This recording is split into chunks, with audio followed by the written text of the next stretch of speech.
Quand on était petit, on nous disait qu'on n'était que des vers. Le problème, c'est notre passé. La façon dont on a grandi, ce qu'on nous a dit qu'on était quand on était petit, qu'on était que des vers sauvés par la grâce. Vous comprenez? Pour que vous commenciez à penser maintenant que vous avez le pouvoir de guérir les malades, combien de personnes ont essayé de guérir les malades? Combien? Imaginez le pouvoir que vous pensiez avoir. Vous n'avez vu aucun sage. Il n'y avait pas d'électricité qui circulait en vous, mais vous saviez que vous pouviez vous lever et dire « Je peux le faire ».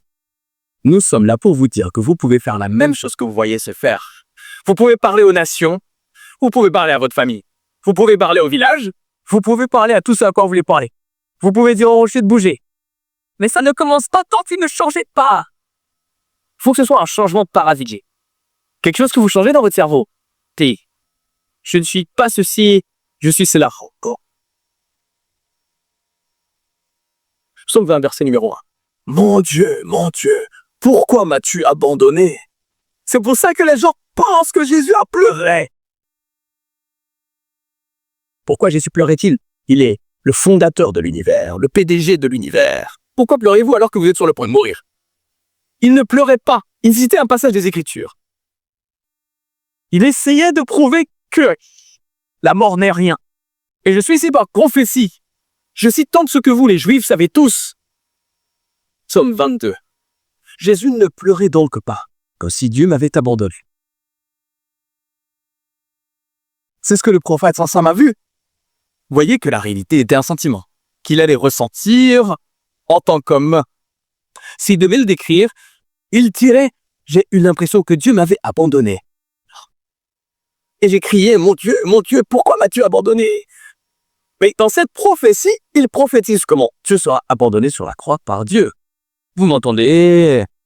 Vous m'entendez? Donc, lorsque le prophète Samson commence à prophétiser cela, il prophétise la mort sur la croix en utilisant ses sentiments de prophète Samson. Donc Dieu cite cela, non pas parce qu'il le ressent, mais parce que le prophète jouera. En faisant référence à sa mort. Mais la Bible dit que je ne te délaisserai jamais ni ne t'abandonnerai. Vous pensez qu'il a abandonné Jésus? Jésus est Dieu. Alors il dit, mon Dieu, pourquoi m'as-tu abandonné? Pourquoi es-tu si loin de me secourir et d'écouter mes paroles rugissantes? Oh mon Dieu, je crie le jour, mais tu ne m'entends pas. Dieu n'a-t-il pas entendu? La Bible dit que Dieu était sur la croix, réconciliant le monde avec lui-même. Il n'a donc pas entendu. C'est le prophète qui a senti que le Christ reviendrait. C'est comme si Dieu n'entendait pas. Alors Jésus monte sur la croix et commence à crier cette prophétie. Mais tu ne l'entends pas. Et pendant la nuit, je ne suis pas silencieux. Mais tu es saint. Oh, toi dans notre meilleur quoi? Les louanges d'Israël. Nos pères ont eu confiance en toi. Ils ont eu confiance et tu les as dissipés. Ils ont crié vers toi et ont été délivrés. Ils ont eu confiance en toi et ont été confondus. Voici la partie où sœurs merveilleuses et frères nous bénissent. À ceux qui enseignaient le catéchisme avaient un problème avec nous. Parce que quand ils ont vu cela, Jésus a dit, mais je suis un ver. Ils nous ont dit que nous étions des vers. Et le plus drôle, c'est que ce mot, ici, ne signifie pas en vers, comme un asticot. Vous pensez vers? J'aimerais pouvoir vous parler. C'est celui qui existe dans le livre de l'Exode.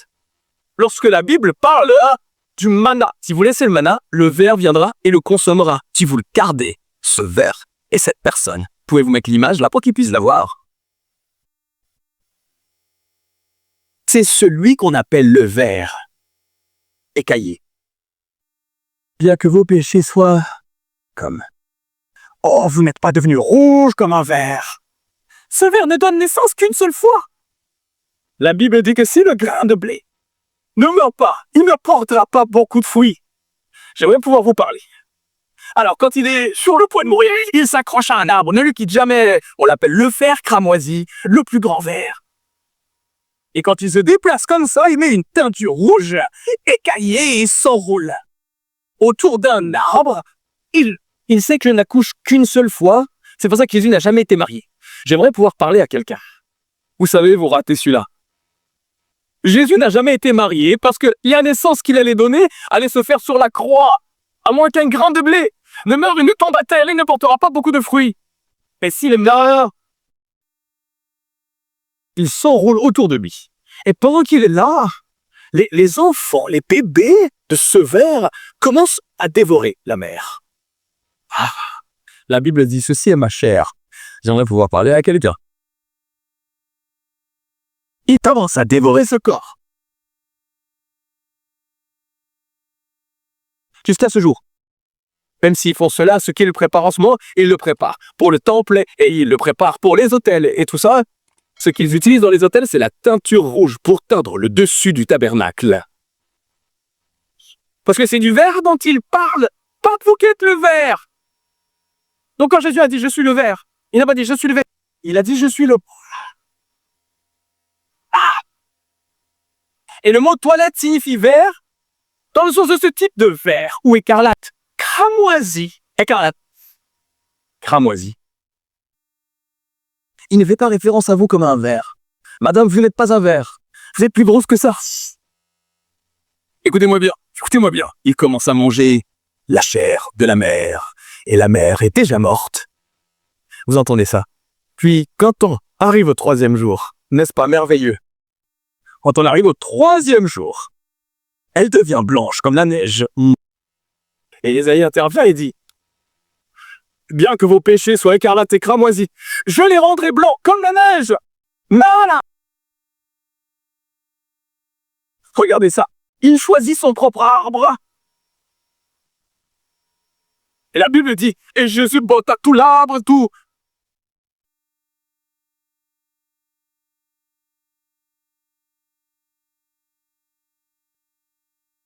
Et regardez ça. Oui, monsieur. Et pendant que c'est là, quand ça devient blanc, mettez-le là. Quand ça devient blanc, voyez-vous les marqueurs rouges sur l'arbre? Ça tache tout l'arbre de rouge. Oh non, assez propre, enfants, la couleur rouge à cause de ce qu'il tache.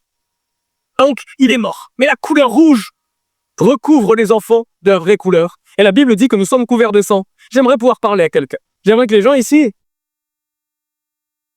disent que je suis plus grand que ce qu'ils disent que je suis. Chaque chrétien est plus grand, meilleur, plus rassurant de l'œil. Quand vous réalisez ce que Jésus essayait de dire, les Écritures, vous déchirez tout votre truc en disant « Non mec, pourquoi est-ce que je vis ce genre de vie? Pourquoi est-ce que j'ai cette lenteur dans le progrès? Pourquoi est-ce que j'ai ces pénuries? Pourquoi est-ce que j'ai ces pénuries? Pourquoi est-ce que j'ai un avenir avorté? » C'est ça. Après ça, les enfants s'en nourrissent et ils sont changés et la couleur change de la même manière que le cramoisi qui sort. Et puis, au 4e jour, j'aimerais pouvoir vous parler. Il descend de l'arbre. Et il est maintenant blanc. Et à cette époque, en Israël, il prenait le blanc. Et on faisait un baume pour les blessures. Et la Bible dit qu'il est la baume de Galaad. J'aimerais bien savoir.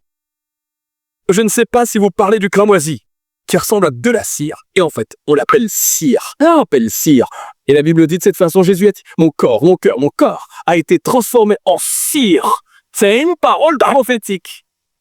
Pour ceux qui allaient arriver, parce que ça marche. Maintenant, vous déplacez en disant que vous êtes un caprice. Merveilleux. Tant que c'est comme ça.